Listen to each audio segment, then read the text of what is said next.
Pasti udah sering denger kan soal AI atau kecerdasan buatan. Teknologi ini lagi mengubah banyak hal, terutama di dunia kreatif. Nah, hari ini kita bakal lihat lebih dekat gimana sih AI itu bisa jadi rekan kreatif baru buat kita semua. Sesuatu yang mungkin nggak pernah kita bayangin sebelumnya. Dan ini dia pertanyaan yang bikin banyak orang deg-degan kan? Para penulis, desainer, marketer, semuanya. Apa bener mesin bakal bikin kreativitas kita jadi nggak relevan lagi? Tapi, coba deh kita lihat dari sisi lain. Gimana kalau kita nggak nganggap AI sebagai saingan, tapi justru sebagai kolaborator? Sebagai mitra kerja super canggih yang bisa bantu kita mewujudkan ide-ide paling gila sekalipun. Biar lebih kebayang, kita bakal bedah nih seluruh proses kreatif, satu persatu. Mulai dari gimana cari ide, bikin konten yang ngebut banget, nyampeinnya ke orang yang pas, sampai ngukur hasilnya. Yuk, kita lihat peran AI di tiap tahapannya. Pernah kan ngeliatin halaman kosong, bingung mau mulai dari mana? Fase nyari ide, ini emang seringnya yang paling susah.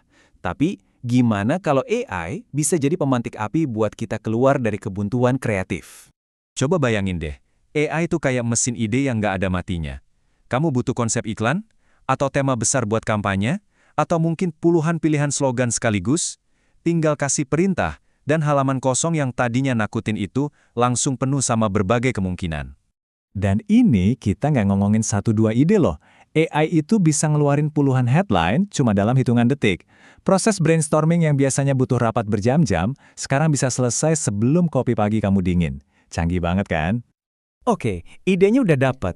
Terus gimana? Nah, disinilah AI berubah peran.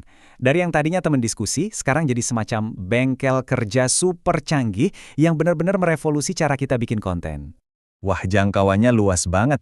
Mulai dari nulis caption buat medsos, bikinin desain poster, sampai bantu edit video pendek buat Reels atau TikTok. Hampir semua jenis konten yang bisa kamu bayangin, produksinya sekarang bisa dipercepat secara drastis pakai AI. Dan ini tuh bukan lagi cuma teori atau film fiksi ilmiah ya. Alat-alatnya udah ada di depan mata kita. ChatGPT bisa bantu susun draft tulisan. Fitur AI di Canva bisa bikin desain dalam sekejap. Midjourney bisa nyiptain gambar-gambar keren cuma dari teks. Dan CapCut, wah itu bikin ngedit video jadi jauh lebih gampang. Bikin konten yang keren itu baru setengah jalan. Tantangan berikutnya adalah gimana caranya konten itu nyampe ke orang yang pas. Nah, disinilah AI berperan jadi semacam pemandu super cerdas buat kita. Kuncinya itu satu, personalisasi. Jadi AI ini menganalisis data buat ngerti apa sih yang benar-benar disukain sama audiens kita. Hasilnya, konten yang kita buat jadi terasa relevan banget, seolah-olah emang dibuat khusus buat mereka, bukan sekedar iklan lewat yang ganggu.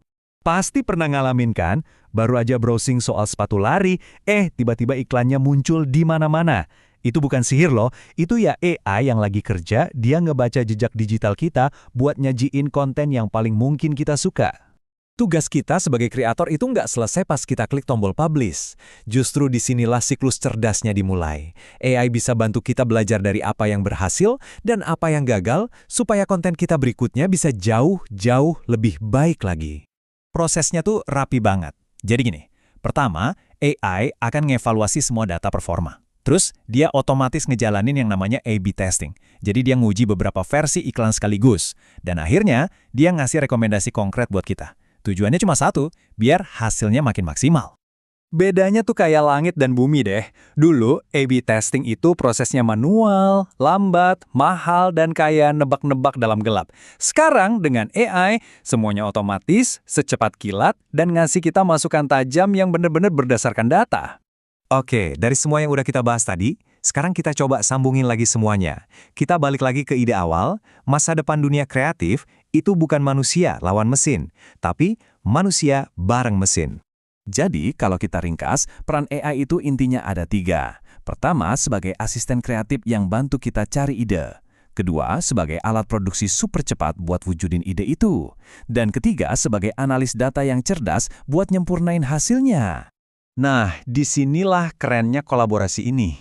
AI ngasih kita kecepatan, skala, sama analisis data yang luar biasa. Tapi, sentuhan manusia, kemampuan kita buat cerita, buat ngebangkitin emosi, buat ngerti budaya, itu nggak bisa diprogram. AI ngerjain apanya, kita yang nentuin kenapanya. Kita ini saling melengkapi.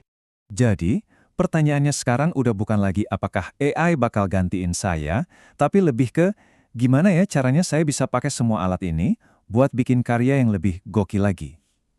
Masa depan kreatif itu ada di tangan kita.